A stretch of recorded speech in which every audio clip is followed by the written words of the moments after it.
안녕하세요. 경기문화재단이 주재한 문화예술정책대담 GGC 정책 프리즘을 시작합니다. 저는 진행을 맡은 안치에그의 원윤지입니다.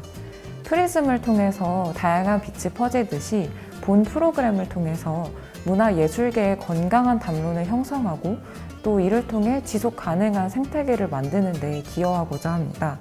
앞으로 7회차에 걸쳐서 문화예술 정책 이슈를 중심으로 관련 전문가분들을 모시고 이야기를 나눠보려고 하는데요. 첫 번째 회차는 예술인 기회소득의 방향과 과제입니다. 함께 의견을 나눠주실 두 분을 모셨습니다. 네, 안녕하세요. 상지대학교 문화콘텐츠학과 정종훈입니다. 한국예술경영학회 연구기획위원장과 한국지역문화학회 학술위원장을 맡고 있습니다. 만나서 반갑습니다. 네, 안녕하세요. 사단법인 경기민회총 사무처장 김성수입니다. 저는 그림을 그리는 사람입니다. 우선 첫 번째 질문 드리도록 하겠습니다. 경기도에서 올해 처음 시행되는 예술인 기회소득에 대한 도민들의 관심이 상당한데요. 앞서 소득과 수당 관련된 여러 논의가 진행된 바 있었죠. 팬데믹으로 정부나 지자체에서 선보였던 기본소득, 안심소득이 있겠고요. 또 예술인을 대상으로 지급되었던 창작지원금이 있죠. 유사한 것 같지만 그 목적도 방향성도 모두 다른데요. 예술인 지원과 제도에 관한 논의가 활발한 만큼 다양한 용어가 혼재되어 있는 상황입니다.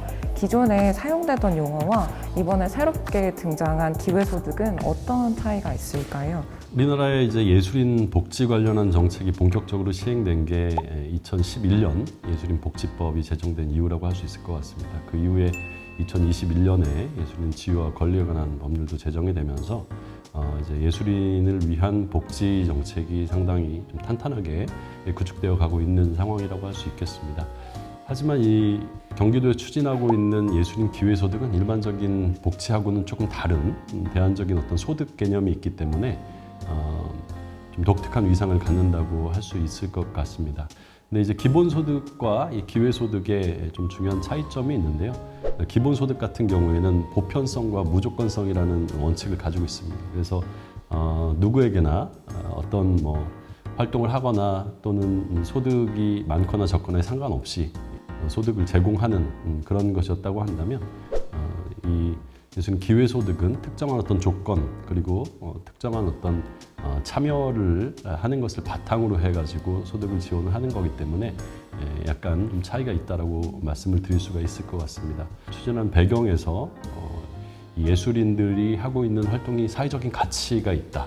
그런데 시장에서 정당한 보장을 받지 못하고 있다라는 것은 공통적인 어떤 전제라고 할 수 있습니다.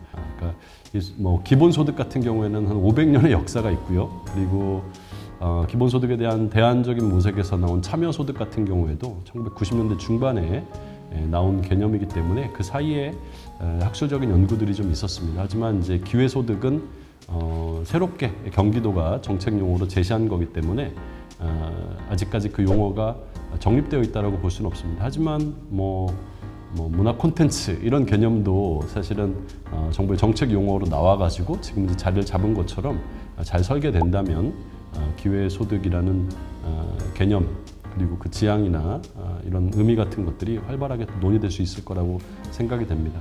마지막으로 이제 좀 말씀을 드리자면 아까 말씀드린 기본소득에 대한 그 대안으로 제시됐던 참여소득의 일종이라고 저는 생각을 하고 있습니다. 그래서 참여소득이 아까 말씀드린 것처럼 기본소득과 달리 보편성과 무조건성보다는 특정한 참여를 조건으로 어떤 소득이 주어지는 것인데 이제 그것을 이 경기도를 기회의 땅으로 만들겠다는 어떤 도정의 방향과 연결해서 그런 특정한 참여를 통해서 그 참여를 전제로 한 소득이 주어지는 것이라고 그렇게 이해하시면 될 것 같습니다.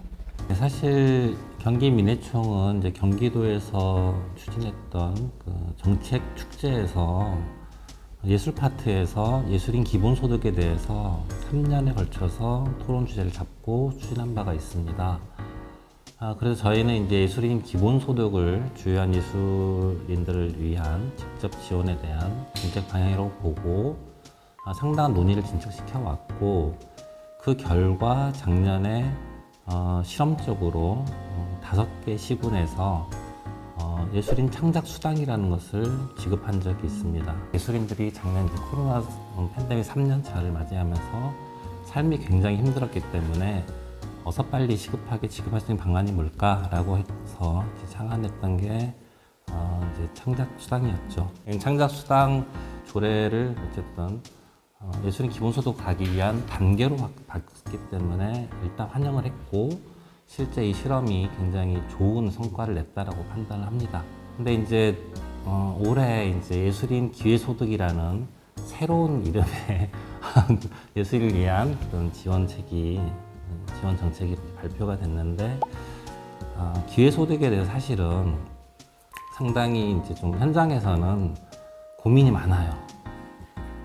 예술인들을 어쨌든 창작 수당만 하더라도 뭐 재난지원금의 성격이 있었다라고 도에서는 얘기를 하시지만 어쨌든 예술활동 증명을 한 예술인들에게 무조건적으로 지급을 해줬거든요.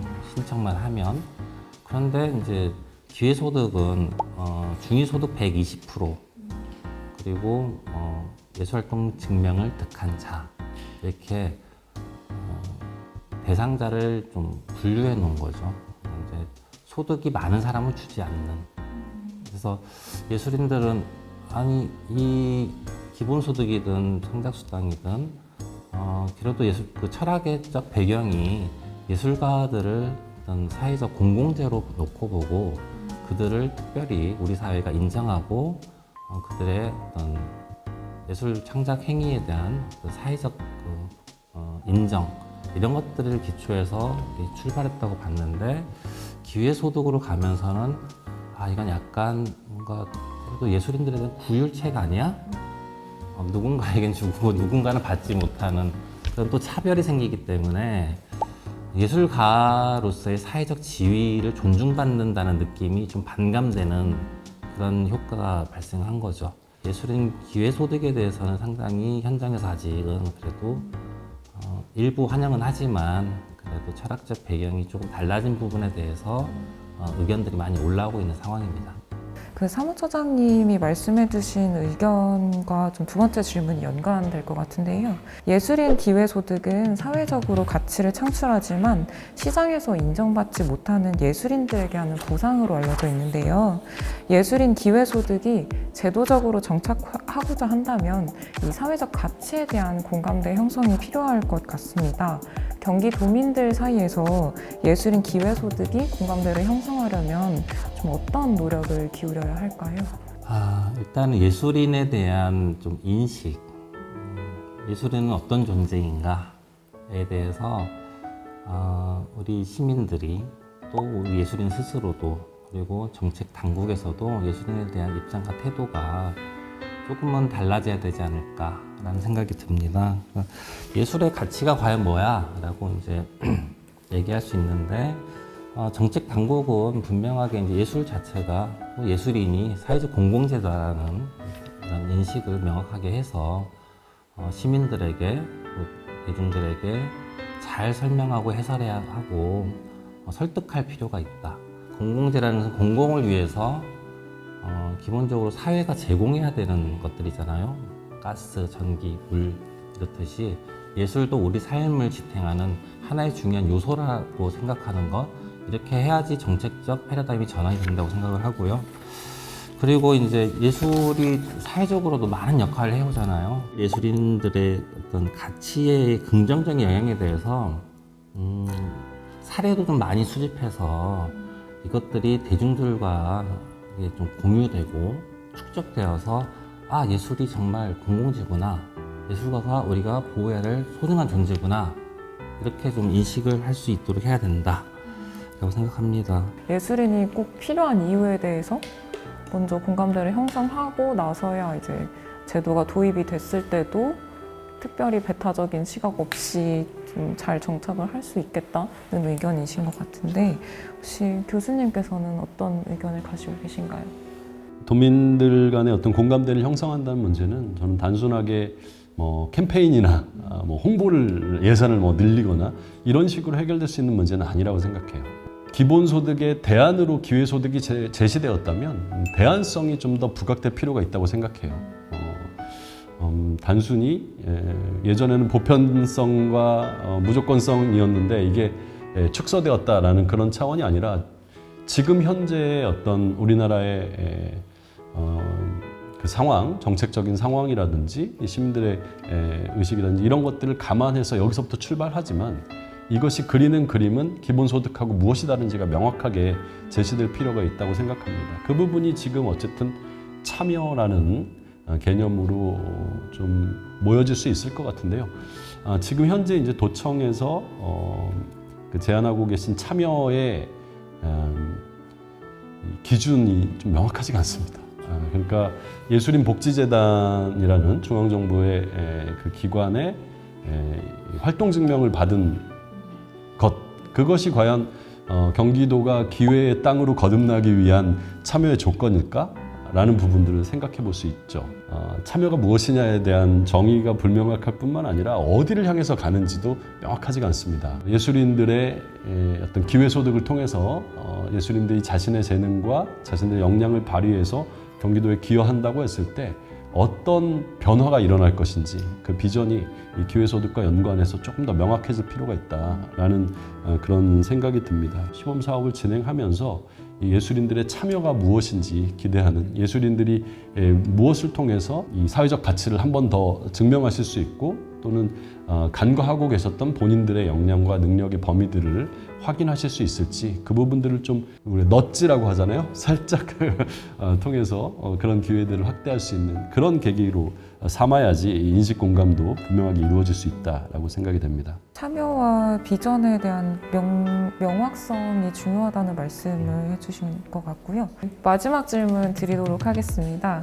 네, 예술인 기회소득이 일시적인 방편에서 끝나는 것이 아니라 지속 가능한 제도가 되려면 어떻게 해야 할까요? 예술인 기회소득 지급 대상은 예술활동 증명 유효자에 해당합니다. 예술활동 증명이란 전문 예술인임을 증명하는 공적 제도를 말하는데요. 그러나 이를 증명하지 않거나 혹은 증명하지 못하는 예술인들에게는 그 기회가 균등하지 않다는 의견도 있습니다.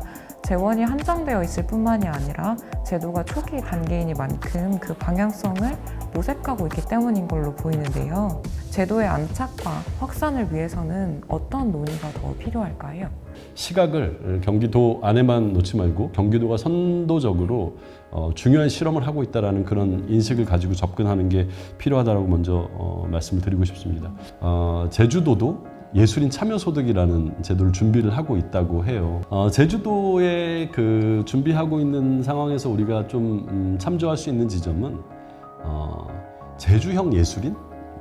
이런 개념을 고민하고 있어요. 그래서 단순히 중앙정부의 활동 증명에 의존하는 게 아니라 조금 더 나아가서 이 제주에서의 예술인은 도대체 누구고 제주에서의 예술인은 어떤 활동들을 하시는가 이런 것들을 파악하고 그 부분을 좀 돕기 위한 제도를 설계하려고 계획하고 있다는 걸 확인할 수가 있었습니다. 자체적인 증명 이런 제도를 고민을 하고 계시기도 했고요. 근데 이게 굉장히 의의가 있다고 생각하는 게 이 중앙정부에서 최초의 예술인 복지 관련한 그런 종합 계획이 최근에 나왔습니다. 거기에 보면 예술인 활동 증명을 증명이 아니라 확인 제도로 바꾸겠다.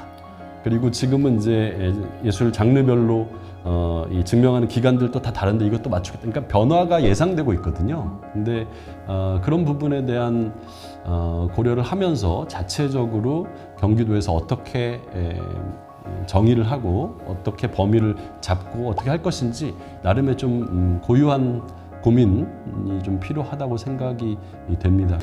이 대안성이 명확하게 드러날 수 있게 정말 단계적으로 좀 체계적인 계획이 필요하다고 생각이 돼요. 지역성을 기반으로 해서 자발적인 참여를 통해서 이 기회소득을 받으신 예술인들이 나름의 어떤 계획을 세우시고 그것을 마음껏 좀 해볼 수 있는 그런 기회로 만들어 나간다면 그 부분에 대한 효과성이랄까요? 이런 것들이 검증이 되고 그게 검증이 되면 당연히 도에서 관련 예산을 배정하거나 할 때도 다른 부서들과의 연계나 협력이 훨씬 더 쉬워질 것 같습니다. 그냥 사실 저는 문화예술 교육이 굉장히 중요하다고 생각하거든요. 우리 아이들에게 정말 양질의 예술교육을 학교에서 시행한다면 그들이 예술을 느끼고 즐기고 창작하는 단계로 나아가는 성장 과정에서부터 예술의 소중한 걸 알게 되면 당연히 이런 정책들이 지속 가능해질 수밖에 없다고 생각이 들고요. 예술가가 돼서 예술활동 증명을 하는 것은 사실 예술인들은 저는 다 할 수 있다고 생각합니다. 근데 그것을 해나가는 시스템, 구조, 이것이 아직까지는 좀 불완전하다. 이걸 어떻게 완성형으로 만들 거냐, 이제 이런 거죠. 예술인 복지재단 예술 분야 및 예술활동 유형 규정이 11개 예술 분야에 총 15개 분과로 현재 나눠져 있습니다. 그러니까 창작, 실현, 기술 지원 및 기획의 형태로 활동할 예술인 모두를 포함하고 있는데 여기 빠져 있는 사람들이 있는 거예요. 최근에 이제 무용 분야의 스트릿 댄스나 방송 댄스, 연예 분야의 뭐 뮤직비디오, 만화에서 웹툰이라든가 웹소설, 오디오북 이런 것들이 이번에 장르에 추가가 됐어요. 이렇게 계속 이렇게 예술 장르들이 이제 세분화되는 것들이 그래도 정책적으로 다시 현장의 목소리들이 받아들여지고 있는 모습이어서 좀 긍정적으로 보고요. 앞으로도 계속 그렇게 좀 개정해 나가야 된다. 그다음에 저는 기본적으로 지속 가능한 재원 확보를 해야 되는데 제일 중요한 건 경기도의 문화예술 예산입니다. 문화예산. 전국 최하위죠. 전체 예산의 1.7%밖에 안 됩니다. 다른 지자체들은 이미 3%를 향해 가고 있거나 이미 넘겼는데 이거 좀 3%까지 확대할 계획을 세워야 됩니다. 그러면 예술인 기회소득을 위한 비용 재정 마련하는데 가능성이 충분히 열려 있다고 보고요. 공적인 영역에서도 할 수 있지만 민간 영역에서 할 수 있다고 보는데요. 예술인 기금을 좀 우리가 조성할 수는 없을까? 좀 이런 좀 아이디어도 좀 생각해봤고 지금 복권기금도 이제 현행 이제 문화누리 카드라고 해서 저소득층이나 장애인들에게만 이렇게 주고 있는데 예술인 기회소득 안에 이런 기금들도 좀 끌어올 수는 없을까? 특히 이제 예술인들이 실제로 예술을 못 즐겨요. 예, 남의 자기 예술하기에 투자해야 되는데 다른 작품들 많이 보고 해야 되는데 비싸잖아요.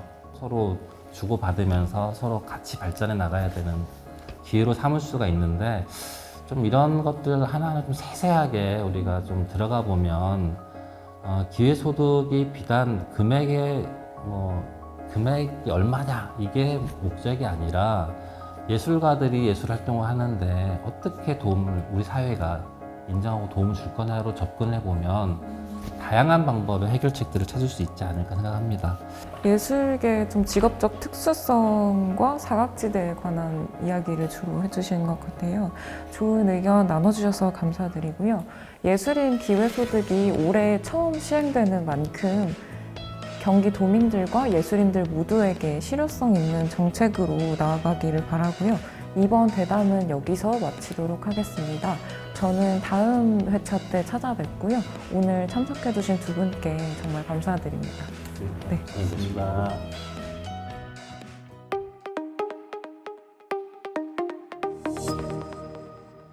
안녕하세요. 저는 경기연구원에서 경기도 문화예술 정책을 연구하고 있는 김성아라고 합니다.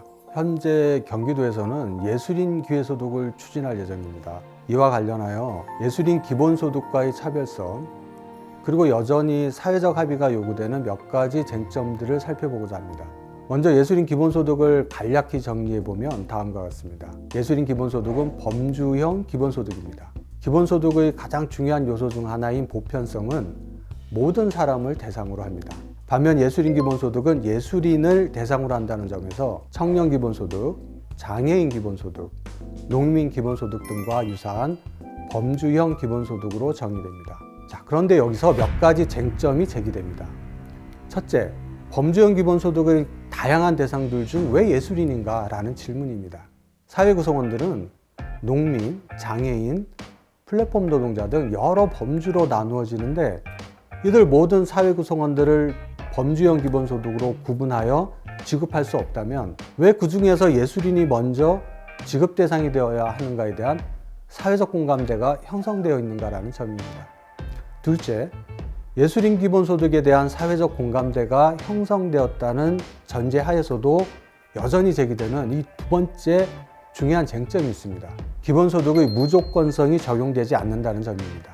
예술인이 지급 대상으로 특정되고 이들에게 현금 혹은 준현금이 정기적으로 지급된다는 점에서 예술인에 대한 명확한 규정과 구분은 반드시 필요합니다. 예술인을 법적으로 규정하고 있는 예술인 복지법에 따르면 예술인이란 예술 활동을 업으로 하여 국가를 문화적, 사회적, 경제적, 정치적으로 풍요롭게 만드는 데 공헌하는 사람으로서 문화예술 분야에서 창작, 실현, 기술 지원 등의 활동을 증명할 수 있는 사람으로 명시되어 있습니다. 그리고 법적 근거에 따라 한국예술인복지재단에서는 예술활동 증명제도를 운영하고 있으며 예술인복지정책 및 지원사업 대상자를 정할 때 그 근거로 사용하고 있습니다. 법으로 예술인이 규정되고 예술활동 증명제도를 통하여 예술인을 정할 수 있음에도 왜 예술인 규정이 예술인 기본소득의 쟁점이 되는가 하는 이유는 기본소득의 중요한 요소 중 하나인 무조건성 때문입니다. 예술활동 증명제도는 증명 방식, 예를 들면 예술활동 실적, 수입 등을 통하여 심의 절차를 거쳐 예술활동 증명이 완료되기 때문에 기본소득의 무조건성에는 부합하지 않습니다. 만약 심의 절차를 거치지 않고 예술활동 증명과 무관하게 예술인을 규정한다면 예술인 기본소득 지급 대상자를 개개인별로 예술인이 아닌가라고 구별한다는 것은 쉽지 않다는 어려움에 직면할 수밖에 없습니다. 예술인 기본소득은 이러한 두 가지 쟁점을 극복해야 하는 한계를 지닐 수밖에 없습니다. 그리고 현재 경기도에서 추진하고자 하는 예술인 기회소득은 예술인 기본소득에서 제기된 예술인 규정과 관련된 쟁점을 과연 극복할 수 있는가 라는 부분을 검토할 필요가 있습니다. 경기도는 더 많은 기회, 더 고른 기회, 더 나은 기회라는 민선 8기 도전가치 실현을 위해서 올 하반기부터 예술인 기회소득을 처음으로 시행할 예정입니다. 예술인 기회소득은 사회적 가치를 창출하고도 소득 보전이 어려운 예술인을 대상으로 연 150만 원을 지급하며 이들의 창작 활동과 생계 안정을 지원하고자 합니다. 현재 경기도 예술인 복지 증진에 관한 조례, 그리고 경기도 예술인 창작 수당 지급 조례, 이 두 조례 모두 예술인을 예술인 복지법에서 규정한 정의를 따르고 있습니다. 그리고 경기도는 예술인 기회소득 지급 대상자로서 예술인을 구별해야 되는 과제가 남아있다고 볼 수 있습니다. 만약 한국예술인복지재단의 예술활동증명제도를 준용한다면 훨씬 용이할 것으로 보입니다만 바로 이 지점에서 예술인 기회소득이 지닌 쟁점이 드러날 수밖에 없습니다. 즉, 예술인 기회소득 지급 대상자인 예술인을 어떻게 구별할 것인가에 대한 문제입니다. 만약 예술활동증명 완료 예술인으로 특정할 경우 예술활동증명을 하지 않은 많은 예술인들이 예술인 기회소득 지급 대상에서 제외될 수밖에 없다는 점을 고려하지 않을 수 없는 것입니다.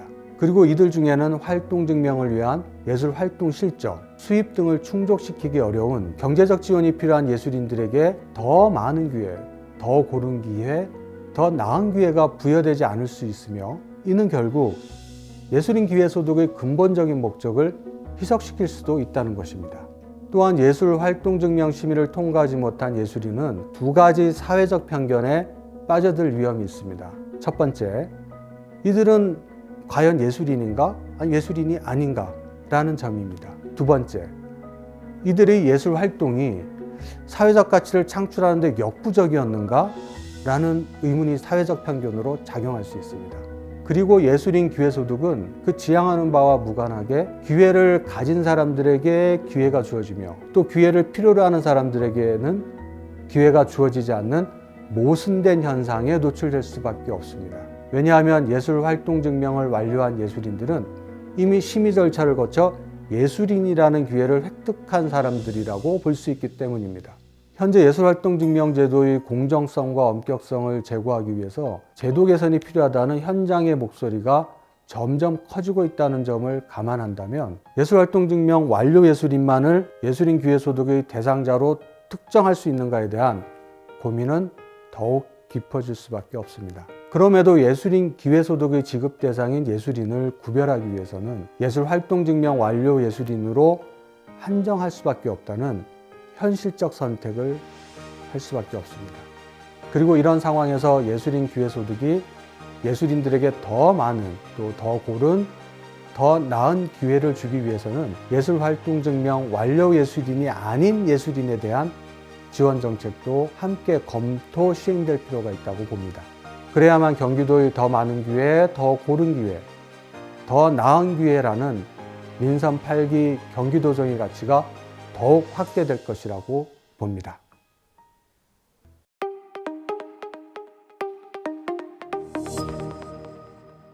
이슈 클리핑 지금 시작할게요. 지방 소멸은 더 이상 농촌이나 소도시만의 문제가 아닙니다. 전국적으로 학생 수가 급격히 줄어들고 있기 때문인데요. 서울 광진구 화양초등학교, 경기도 용인시 기흥중학교가 폐교한 것처럼 우리나라 전체 인구 중 절반 이상이 몰린 수도권 지역에서도 이 같은 현상이 매년 증가하고 있습니다. 경기도의 경우 경기연구원이 지난해 2월 발간한 연구보고서에 따르면 인구 소멸 위험 지역만 5곳에 달하죠. 현실적인 대응책으로는 문화예술을 살펴볼 수 있습니다. 문화예술은 지역 고유성을 부각하고 경쟁력을 확보하기에 파급 효과가 큰 자원이기 때문인데요. 음악, 디자인, 공간, 미술 등은 평상시 자주 접할 수 있으므로 모두가 거부감 없이 받아들일 수 있는 요소이기도 합니다. 문화예술은 위기에 빠진 지역을 구하기도 합니다. 지역의 정체성을 살린 콘텐츠는 지역에 긍정적인 이미지를 더하고 지역 소비와 관광 유입 인구를 이끌죠. 3년에 한 번 일본 세토 내의 현대미술축제 세토우치 국제예술제는 환경오염과 고령화로 생기를 잃어가던 지역에 예술로 사람들을 모으며 도시재생의 성공 사례로 유명합니다. 1960년대 세토내에는 급격한 공업화와 함께 산업 폐기물의 처리지가 되자 수산업으로 생계를 유지하던 주민들이 섬을 떠나는 사태가 벌어졌는데요. 어느 날 지역을 살리고자 한 기업가가 나오시마를 중심으로 미술관을 짓고 버려졌던 건물을 개조해 작품을 설치하기 시작합니다. 이 움직임은 안도 다다오, 푸사마 야요이 등 세계적인 거장들이 대거 참여해 국제적으로도 큰 관심을 얻지요. 결국 세토네에는 환경오염의 상징에서 현대미술의 성지로 이미지 변신에 성공했으며 매년 예술을 목적으로 방문하는 사람만 70만 명에 달하면서 지역은 활력을 되찾고 있습니다.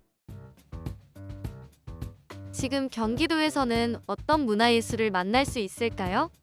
코로나 이후 본격적으로 가족, 친구, 연인과 함께 즐길 수 있는 경기도 지역축제 3가지를 소개합니다. 2023 군포 철쭉축제 2023년 경기도 우수지역축제로 선정된 군포 철쭉축제가 4월 28일부터 30일까지 3일에 걸쳐 개최됩니다. 이번 테마는 꽃, 쉼 열정으로 철쭉 100만 그루를 군포시 철쭉동산, 수리산, 초막골 생태공원 등에서 만날 수 있는데요. 붉게 물든 철쭉과 함께 즐거운 추억을 남겨보세요. 제37회 이천도자기 축제 벌써 37회를 맞이한 이천도자기 축제가 이번에는 삼시세끼의 품격이라는 테마와 함께 찾아옵니다. 4월 26일부터 5월 7일까지 이천도자예술마을 예스파크와 사기막골 도예촌에서 펼쳐질 예정인데요. 도자 판매 부스, 체험 부스, 공예품 플리마켓 등으로 도자의 다양한 모습을 선보입니다. 2023년 경기도 우수지역축제로도 선정되었으니 꼭 한번 방문해보세요. 2023 수원 연극축제 숲속의 파티 수원 연극축제 숲속의 파티가 찾아옵니다. 올해 5월 20일부터 21일까지 이틀간 경기 상상 캠퍼스에서 열리는데요. 수원을 대표하는 공연예술축제라 할 만큼 연극, 음악, 버리극, 퍼포먼스 등 다채로운 예술이 쏟아집니다. 배우, 관객, 자연이 함께 호흡하며 지속 가능성을 생각하는 축제. 이곳에서 올봄을 만끽해보세요.